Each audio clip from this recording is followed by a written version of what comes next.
इधर वी और ते एक दूसरे के साथ शर्त तो लगा लेते हैं, लेकिन उन दोनों में से किसी को नहीं पता होता है कि आखिर वो लड़का है कौन। तो अब शुरू होती है उस लड़के के बारे में इंफॉर्मेशन निकलवाने की एक हेक्टिक जर्नी। वो दोनों भले ही जुड़वा भाई होते हैं, लेकिन अपने प्यार को पाने के लिए उन दोनों में कंपटीशन हो रहा होता है कि कौन कितने पहले उस लड़के की पूरी इंफॉर्मेशन निकाल ले और उसे जाकर फटाफट पटा ले, ताकि दूसरे वाले इंसान को पीछे हटना पड़े। और इतने सोर्सेस तो उन दोनों के पास होते हैं कि उन दोनों को पता चल जाता है कि उस लड़के का नाम जंगकुक है और जंगकुक की एज 21 है, जिस पे दोनों अपने अपने पॉइंट ऑफ व्यू से सोच रहे होते हैं कि हम तो 25 के हैं और ये 21 का। इस बात पे तो उन दोनों को और भी ज्यादा प्यार आने लगता है और ज्यादा खोजबीन करने के बाद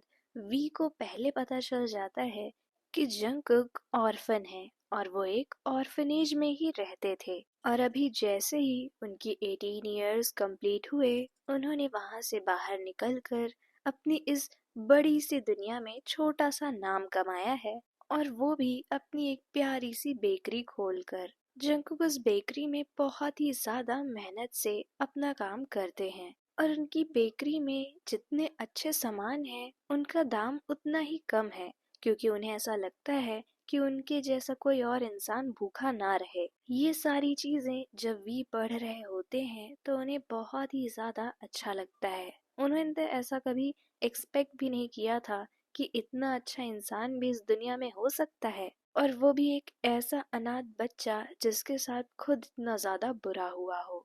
और इसके बाद वी ते के पास जाते हैं ये पता करने की क्या उसे पता चला।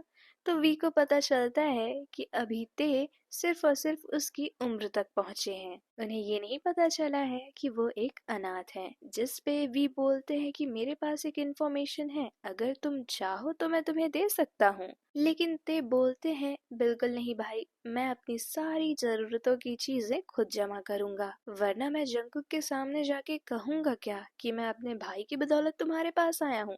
नहीं नहीं नहीं, मैं उसके बारे में इंफॉर्मेशन खुद ही निकालूंगा।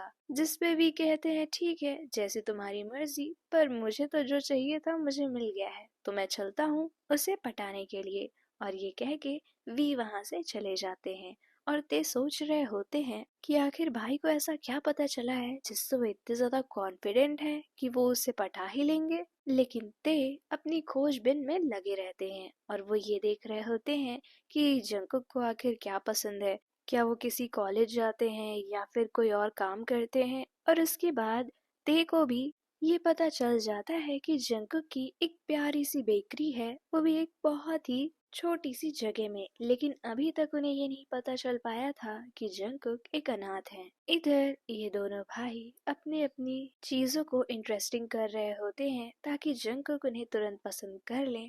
उधर जंकुक अपनी प्यारी सी बेकरी में चीजें बेक कर रहे होते हैं और वो अपने आने वाले कस्टमर्स का बेसब्री से इंतजार कर रहे होते हैं, क्योंकि उन्होंने आज एक नई डिश बनाई थी और वो चाहते थे कि उनके प्यारे कस्टमर्स उन्हें खाकर बताएं कि ये कैसा है, ताकि वो इसे मेन्यू में डाल सकें। और आज जो उनकी बेकरी पे सबसे पहले कस्टमर आते हैं वो और कोई नहीं होते हैं बल्कि होते हैं वी। और जब जंगकुक वी को पहली बार देखते हैं तो उन्हें देख के ही समझ में आ जाता है कि ये कोई साधारण इंसान नहीं है, ये कोई बड़ा ही इंसान लग रहा है। और वी अंदर घुस के एक टेबल पर बैठते हैं और मेन्यू को बहुत ही ज्यादा प्यार से पढ़ रहे होते हैं।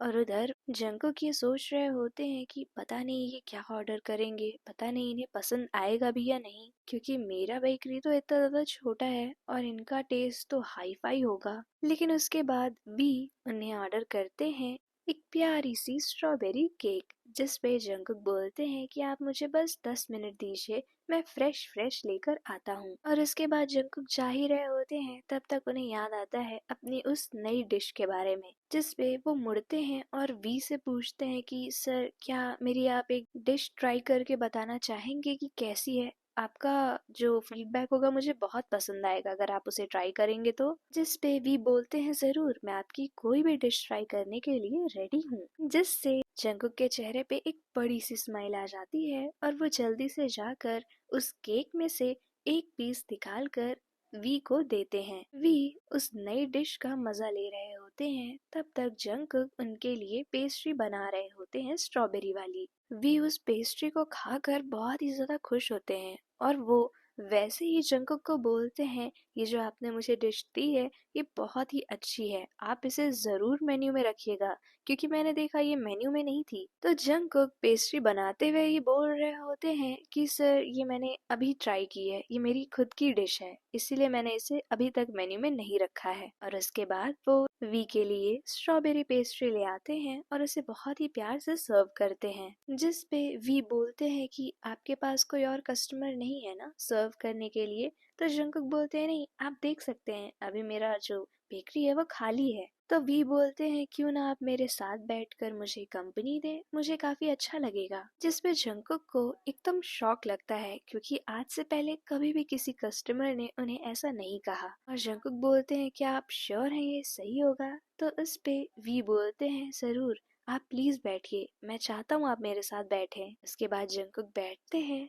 तो भी उनसे नॉर्मली बात कर रहे होते हैं कि आप पूरे टाइम बेकरी ही चलाते हैं, क्या आप पढ़ाई नहीं करते हैं, या फिर आपका किसी और चीज में इंटरेस्ट तो नहीं है। जबकि ये सब वी को पहले से ही पता था, पर फिर भी वो एक कन्वर्सेशन स्टार्ट करना चाहते थे और उन्होंने ये बहाना ढूंढा, जिसपे जंगकुक उन्हें एक खुली किताब की तरह अपने बारे में सब कुछ बता देते हैं कि मैं एक अनाथ हूँ, इस वजह से मेरे पास इतने पैसे नहीं थे कि मैं आगे पढ़ाई कर सकूं। इसलिए जब मैं 18 साल का हुआ उसके बाद मैंने पार्ट टाइम जॉब करना शुरू किया और साथ ही साथ पैसे बचाए ताकि मैं एक छोटी सी बेकरी खोल सकूं। और फिर 3 साल में मैंने किसी तरह जोड़कर इतने पैसे इकट्ठे किए कि मैं इस छोटी सी जगह को रेंट कर सकूं। और अब मैं खुश हूँ, बहुत ज्यादा खुश हूँ, क्योंकि जो मैं बेकरी से बेचता हूँ उस सामान से मेरा रेंट भी निकल जाता है और मेरा घर भी चल जाता है, और मैं धीरे धीरे और पैसे सेव कर रहा हूँ ताकि मैं इस जगह को हमेशा हमेशा के लिए खरीद लूं।